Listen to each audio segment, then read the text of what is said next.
I have been subjected to bullying on campus. The scheming school belle threatened to mar my visage.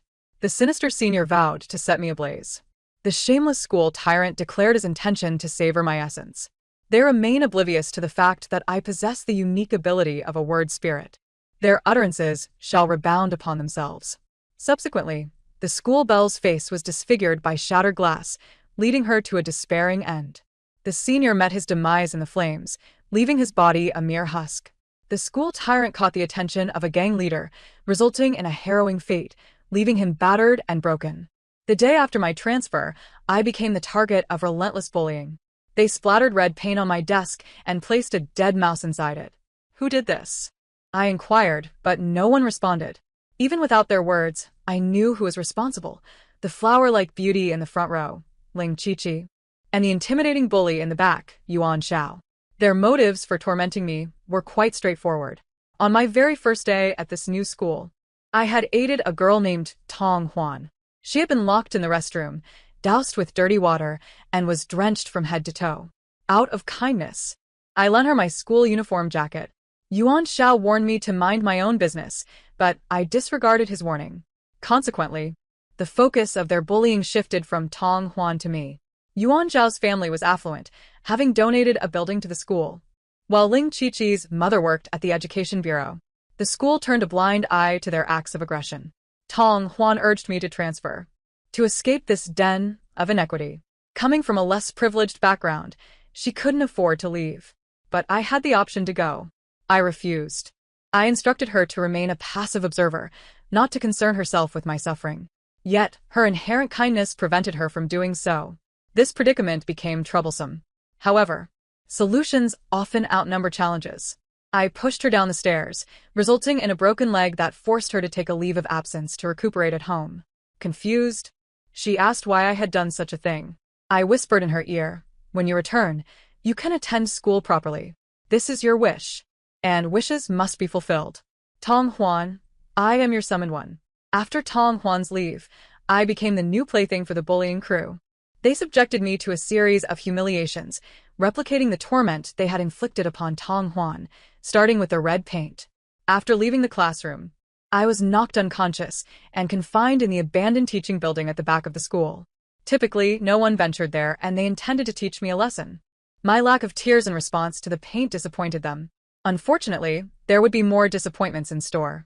The next day, I returned to school, as usual, and Ling Qiqi was astonished to see me. "What are you doing here?" she asked. "I am a student. During class hours, I ought to be in the classroom. Where else would I be? In the abandoned teaching building, waiting for someone to arrive and intimidate me while I languish in hunger for days?" Ling Qiqi hadn't expected me to voice their intentions, and her expression soured. "The abandoned teaching building is trivial for me, just like you. I advise you not to provoke me. You think you can intimidate me? How laughable." I had given her a final opportunity, but, regrettably, Ling Qiqi failed to seize it. After class, I went to the restroom, and as anticipated, I found myself locked inside.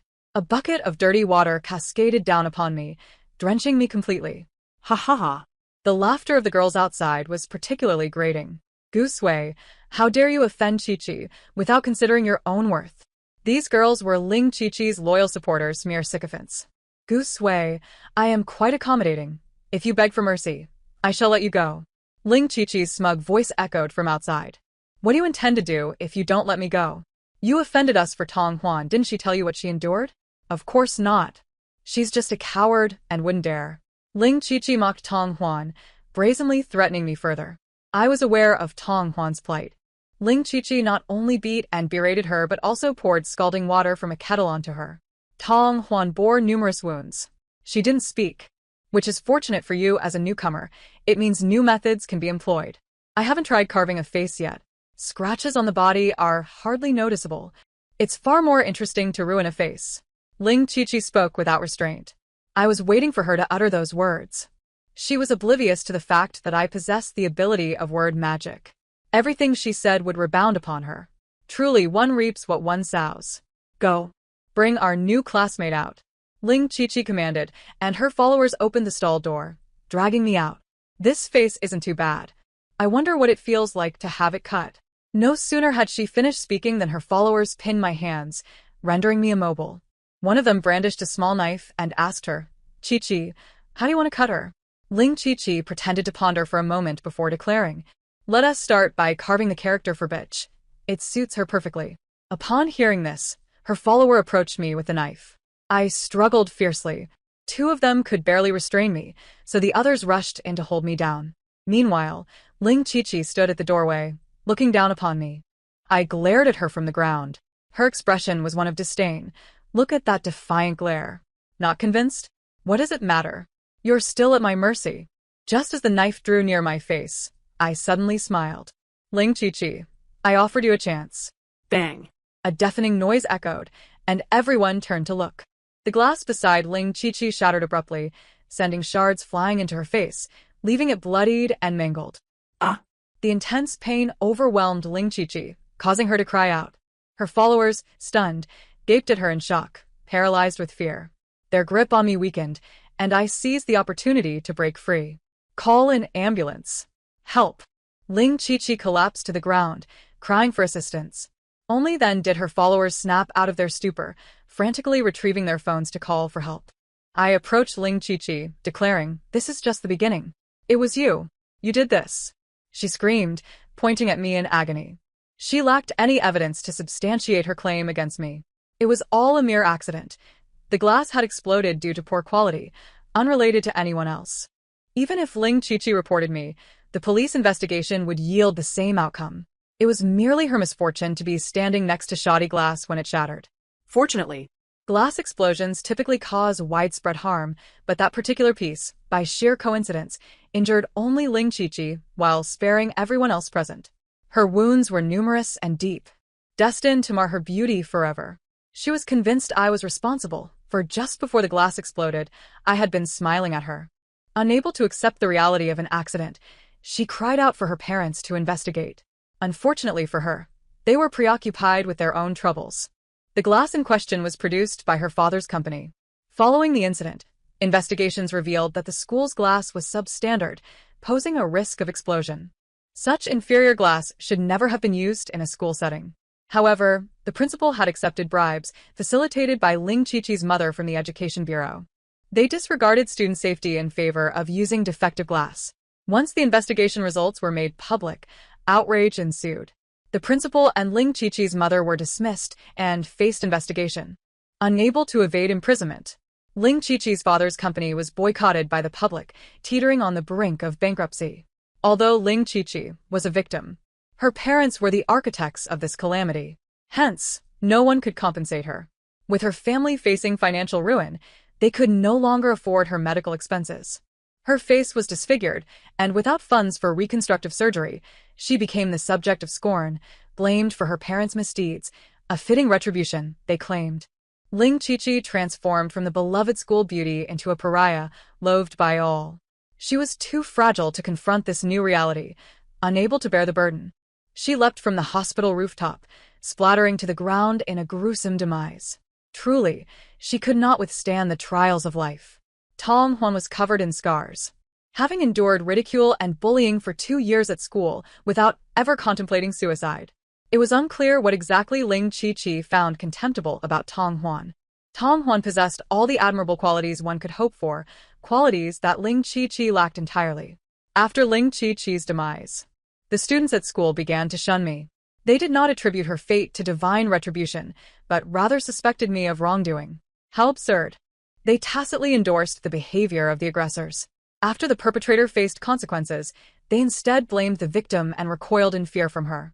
What kind of psychology is this? I do not understand, nor do I wish to comprehend. After all, I am here to fulfill Tong Huan's wishes, not to empathize with the apathetic onlookers. Gusui, come out. I was diligently studying when Yuan Xiao and Qi arrived.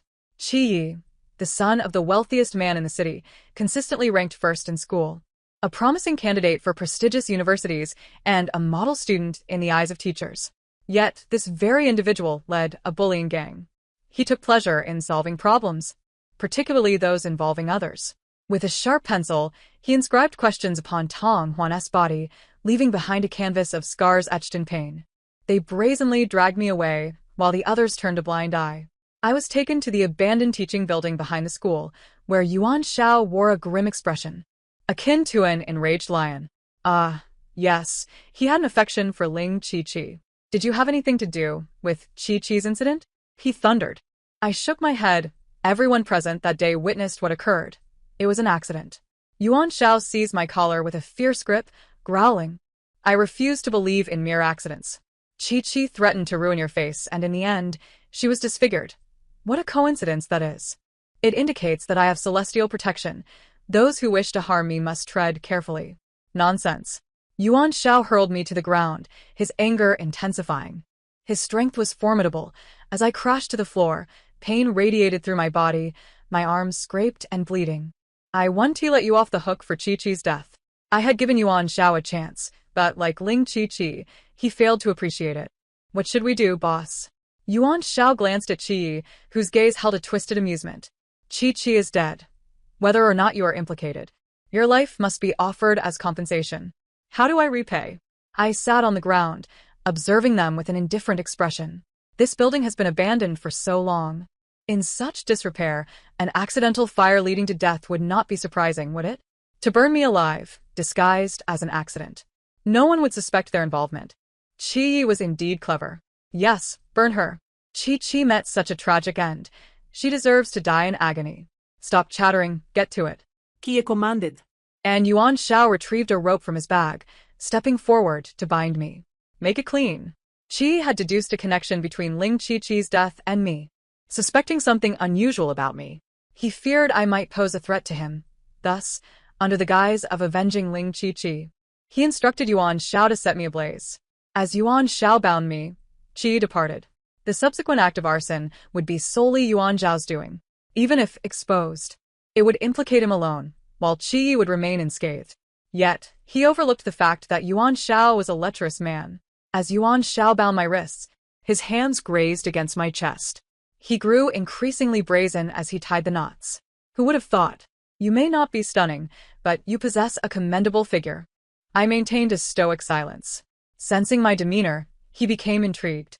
Well, since you're destined to die, let me enjoy myself before you go. Chi-Chi is dead, and I haven't savored her yet.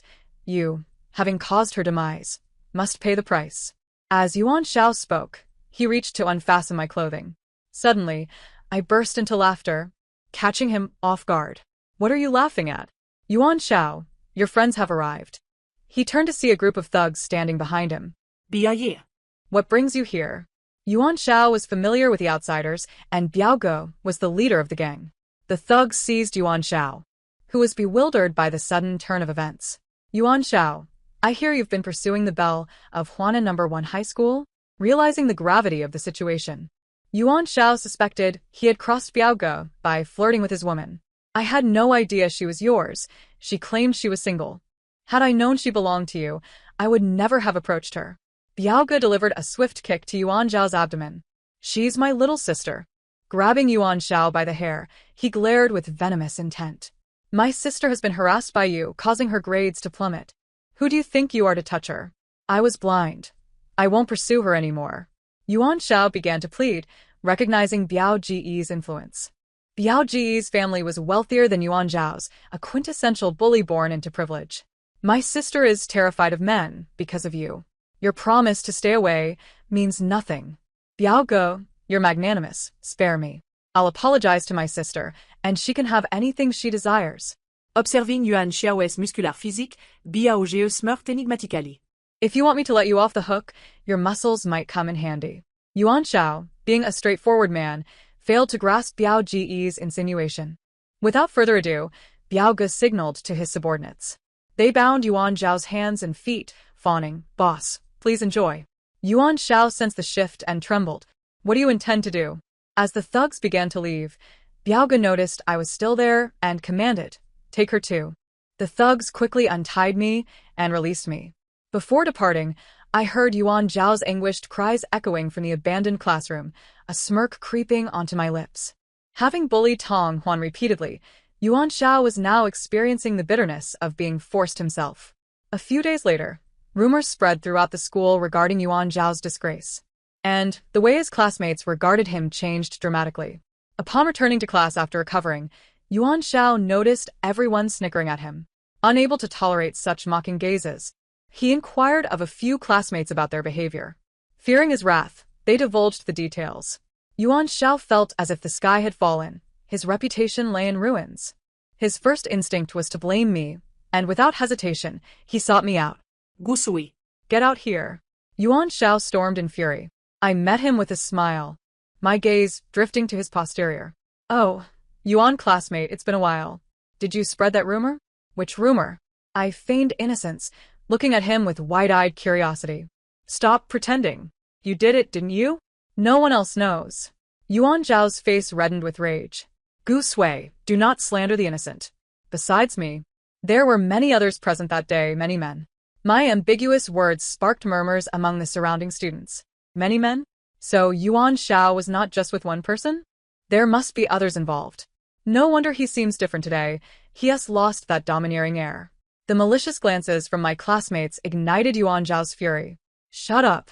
He yanked my collar and bellowed. Explain yourself. Nothing of the sort ever happened. You're just spouting nonsense. Though Yuan Shao was fearless, he was also vain. As a school bully, losing face meant losing his power over others. What is there to explain? I continued to play the fool, leading Yuan Shao to unleash his fist towards me. I swiftly grasped Yuan Zhao's fist, a smile gracing my face, while my classmates around us gasped in astonishment. They had not anticipated the strength I possessed, nor my ability to fight. Yuan Shao struggled to extricate himself from my grip. Gradually realizing that my earlier bindings had been a ruse, I was indeed more formidable than he.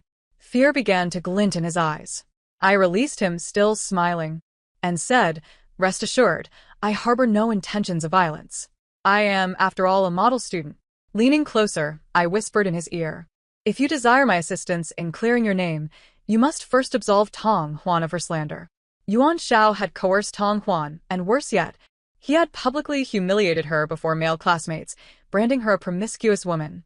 During that period, Tong Huan endured not only bullying from him and his cohorts, but also harassment from ill-intentioned boys. The whispers among our peers branded her as immoral, when in truth, she was the epitome of kindness and purity. What rumors? What have I spread about her? Yuan Shao, even now, failed to grasp the magnitude of the rumors he had initiated. I scoffed. I demand you publicly declare that you and Tong Huan have never had relations, that your failed pursuit of her led you to maliciously tarnish her reputation. Yuan Shao, now agitated, retorted, "I spoke nothing but the truth." You are asking me to lie deliberately. Yet I, too, speak the truth. You were indeed compromised by Biao Ge that day at the abandoned teaching building. Enough. Yuan Shao interrupted hastily. I will say it, I will. I nodded in satisfaction, signaling him to proceed. However, he pressed further. If I declare that Tong Huan and I are not involved, you will then clarify that my association with Biao Ge is fabricated, correct? I remained non-committal. You must first clear Tong Huan's name. What if I say it, and you turn against me? How can I trust you? My expression hardened. You may choose to speak or not. As I turned to leave, he grasped my arm urgently. I will say it. But I still don't understand why you are so intent on helping her. My purpose was to fulfill Tong Huan's wish. To not be consumed by rumors was her desire. Classmates, I have something to declare. Yuan Zhao's voice drew everyone's attention, and our audience grew. Previously, I claimed to have slept with Tong Huan, but that was a fabrication. I made up those lies out of spite after failing to win her affection. I apologize to her and ask you all to cease spreading those rumors. They were nothing but my own fabrications. Whispers erupted among the students, astonished by Yuan Zhao's confession. Is that true? I thought he and Tong Huan were actually involved. Yuan Shao is quite the proud individual. If he says this, it must hold some truth. After his declaration, Yuan Shao looked to me, urging an explanation regarding Biao Ge. I feigned ignorance and returned to my seat. What are you doing? I've done as you instructed. Hurry and explain. I shrugged. My explanation would be futile. What do you mean? Yuan Zhao's forehead twitched with rage, teetering on the brink of an outburst. I mentioned earlier that I was not the only one present that day. The rumors did not originate from me, but from Biao Ji's underlings, who claimed you were one of their leader's men, warning others not to covet you. I had never mentioned that incident. It was Biao Ge who had developed feelings for Yuan Shao, seeking to assert his claim. Impossible. Biao Ge would never allow anyone to speak of this. Just then, one of Yuan Zhao's subordinates rushed in. Boss, Biao Ge is waiting for you at the school gate.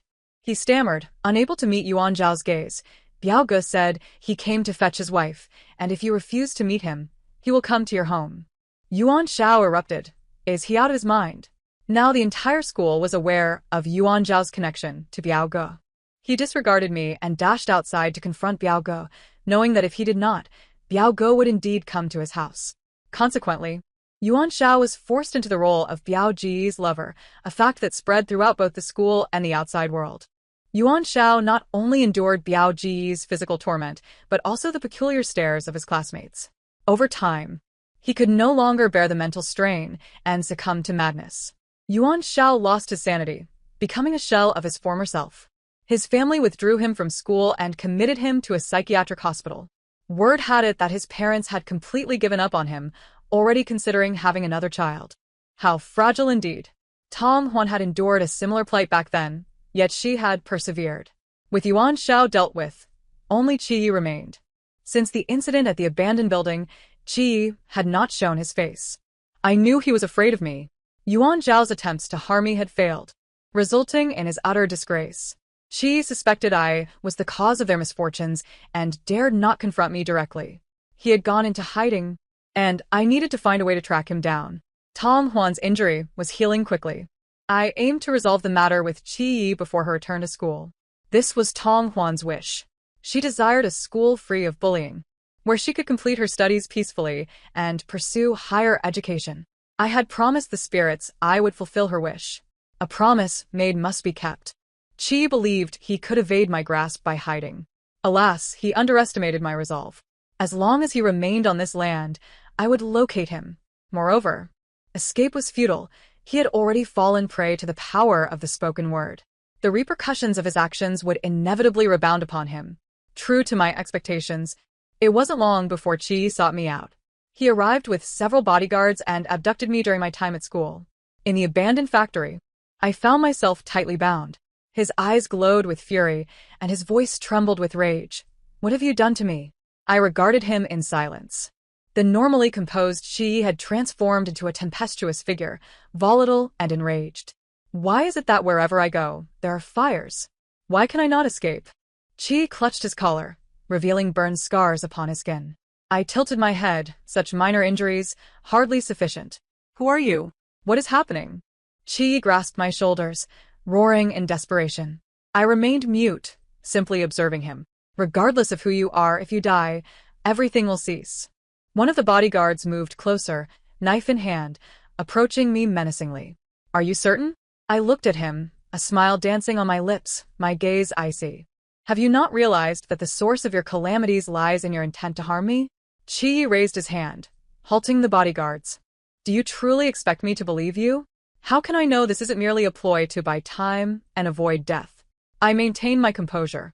Believe what you wish, but should you choose to act, be prepared to face the consequences. Qi hesitated. He recalled the misfortunes that had befallen him, Yuan Zhao, and Ling Qiqi, all stemming from their encounter with me. He began to accept my words. What exactly have you done to us? It is not what I have done to you, but rather what you intended to do to me. I explained patiently, regardless of your intentions toward me. The ultimate outcome will always rebound upon you. This is the law of karma. Qi Yi, astute as he was, quickly grasped the underlying truth.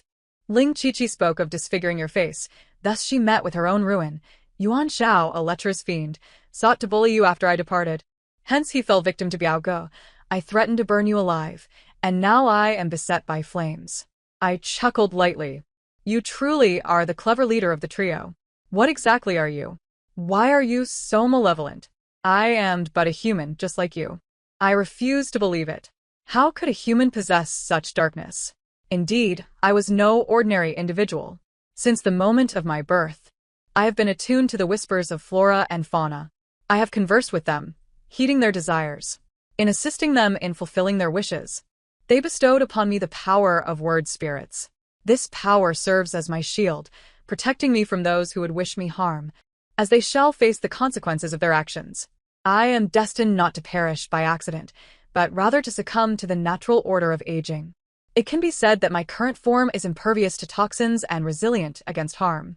Qi Yi, evidently skeptical, exclaimed, "How is it conceivable that beings exist?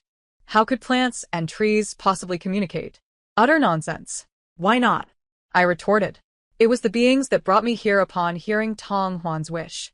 Chi è se brau fa road in confusion? What do you mean?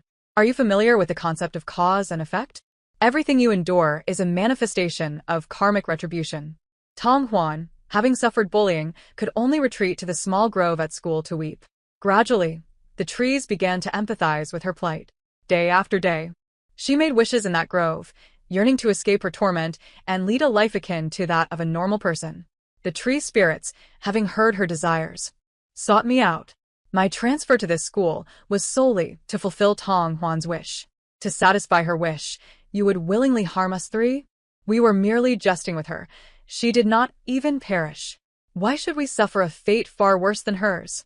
This is unjust. Qi protested, filled with resentment. Tong Huan merely sustained minor injuries, yet why must Ling Qiqi perish and Yuan Shao descend into madness? Most importantly, why must he himself face death?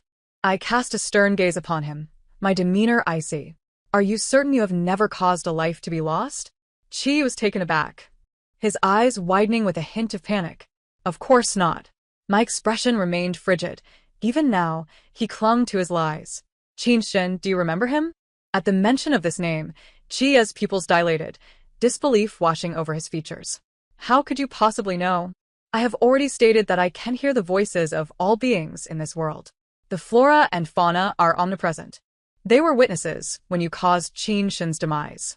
Before my arrival at this school, the beings had shared Qin Shen's tragic tale with me. His suffering surpassed even that of Tong Huan, and tragically, no one came to his rescue. I refuse to believe it. Qi exclaimed, agitated. If beings truly exist, then why did you not save Qin Shen when he died? Because Qin Shen never made a wish. Without a wish, desires remain unfulfilled. Qin Shen endured such torment that he lost the will to live, devoid of any desire to plead or wish for assistance. During his first year of high school, Qi excelled academically, yet he was not the top student. That honor belonged to Qin Shen. Envious of a mere orphan who outshone him, Qi commenced a campaign of bullying against him. Coming from a privileged background, Qi's school turned a blind eye to his actions. However, Qin Shen, being an exemplary student and a kind-hearted soul, garnered sympathy from others rather than succumbing to Qi's cruelty. The principal even attempted to subtly counsel Qi Yi to relent, recognizing Qin Shen's potential as a future academic star. Yet, fearing Qi's influence, the principal ultimately remained silent. Qi's growing jealousy intensified as he perceived others favoring Qin Shen. Thus, he conspired with the still adolescent Ling Qiqi and Yuan Shao to orchestrate a cruel scheme. Yuan Shao, seizing an opportunity when Qin Shen was unsuspecting, enlisted the help of local thugs to abduct him. They confined him and Ling Qiqi in the school's storage room. Ling Qiqi's cries attracted the attention of the security guard. She deceitfully claimed that Qin Shen had infiltrated the middle school section with malicious intent. With signs of struggle upon her, and Qin Shen appearing disheveled, the school accepted her narrative. Even when Qin Shen awoke, asserting his innocence, the evidence, Ling Qiqi's attire and the presence of his bodily fluids, was damning. No one believed him to be the victim of a conspiracy, as a person who had been rendered unconscious could not have committed such acts. Unbeknownst to Qin Shen, Qi had drugged him beforehand, ensuring he would remain disoriented. Ling Qiqi, who had previously confessed her feelings to Qin Shen only to be rebuffed, harbored resentment and vowed to possess him. When Qi approached her with the plan, she readily agreed. She engaged in an act with the unconscious Qin Shen, subsequently claiming it was forced. Qi Yi meticulously orchestrated the entire affair. Even if the police were alerted, the effects of the drug would render any investigation inconclusive.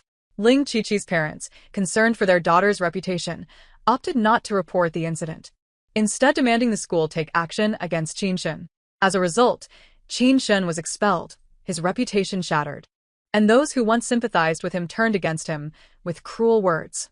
As an orphan, education was his sole means of escape. Without it, he lost the will to live. He leapt from the school building, meeting his demise upon impact. A life extinguished, Yet Qi Yi and his accomplices felt no remorse. Instead, they regarded their scheme as a resounding success, effectively erasing Qin Shen from existence. Thus, the three of them formed an alliance, embarking on a campaign of bullying against weaker students.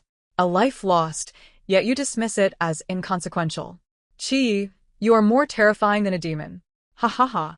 The hidden truth had been unveiled, and Qi Yi's facade crumbled. What of a single life? Anyone who obstructs my path must vanish.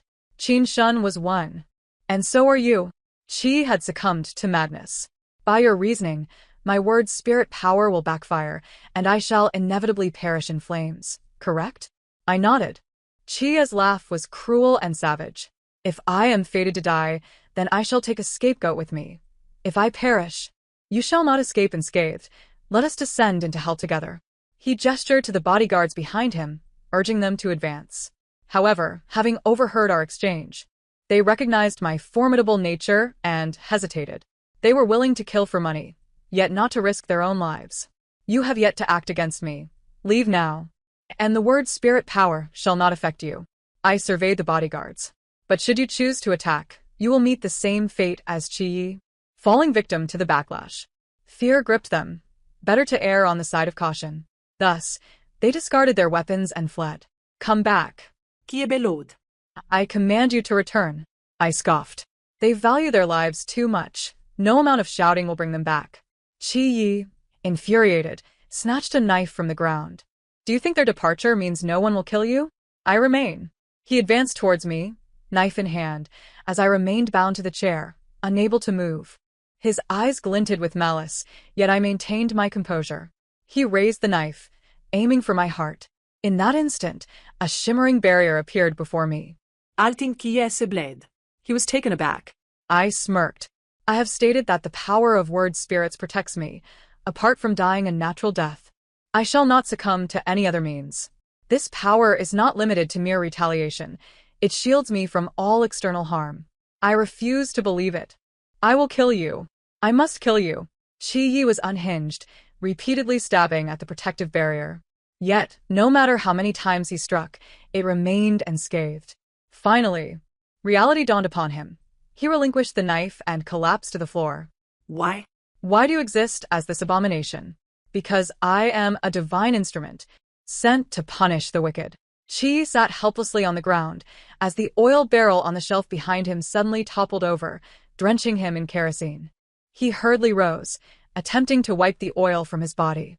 However, the majority of his form was coated in machine oil, rendering futile any efforts to cleanse himself with mere hands. He surveyed his surroundings, seeking a cloth to rid himself of the oil, only to find me smiling at him.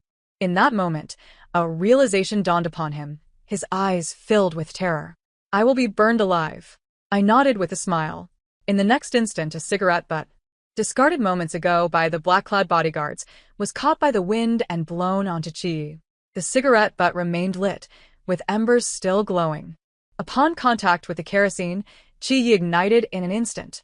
Flames erupted, engulfing him as he screamed in agony. Ah, help me. I bent down, reaching for the knife he had just thrown onto the ground. Once I grasped the knife, I severed the ropes binding me. I stood up. Qi lay on the ground, attempting to lunge towards me, only to be repelled by the aura surrounding me. Overwhelmed by pain, he knelt and pleaded, "Please, save me. I do not wish to die." I retreated a few steps, observing his wretched state with indifference. "Please, save me. I can give you anything you desire. I have money. So much money." My silence remained unbroken, my resolve unshaken. Qi Yi's voice grew increasingly desperate, lamenting, "Did you not say that beings would grant wishes? I need you to save me now. Why won't the beings allow you to save me?" Why? My life is as valuable as anyone else's. We are all equal. I rolled my eyes. Equality does not apply in this context. There exists a distinction between the virtuous and the malevolent. The wishes of the good manifest as a potent will, nourishing the beings. They absorb this will and transform it into the power of words to bestow upon me. In contrast, the desires of the wicked are tainted by darkness, which the beings cannot assimilate. People often believe that wrongdoing incurs no consequences. Yet, it is not that there is no retribution. It is merely that the time has not yet come. Chi's cries grew louder, his breath increasingly faint. I turned away, no longer willing to witness his tragic fate. Soon, I came across news of Chi's demise. The report stated he had perished in an accident. The bodyguards, gripped by fear, dared not speak of the events. Everyone presumed Chi had ventured alone to the abandoned factory. Later, I visited Tong Huan with a pot of greenery. Her leg injury had nearly healed, and she would soon return to school. Tong Huan, congratulations. You will be well enough to resume your studies shortly. Tong Huan gazed at me in confusion. I heard that Qi Yi and Ling Qiqi died, and Yuan Xiao went mad? I nodded, indeed. Did you have a hand in it? Does it matter? What is important is that your wish has been fulfilled. You can continue your studies and live a normal, peaceful life. Suddenly, Tong Huan burst into tears. Thank you. You should thank yourself. It was your own wish. As long as one wishes sincerely, the heavens will listen. Good deeds beget good returns. Tong Huan is a good person, thus the heavens will grant her wishes. It is unfortunate for Qin Shin. He too is a good soul. Yet, he has lost hope in the world, his heart reduced to ashes. He bears no attachment to life, hence he relinquished his own. I had no time to save him. Fortunately, Tong Huan remains alive. She has not lost hope in the world. Tong Huan, live well. You must carve your own path from here on. I rose and departed, heading to the next school, to rescue another kind soul and bring justice to another villain. I am Gu Sui, an ordinary vanquisher of evil. The end. Thank you for listening, and until our next story.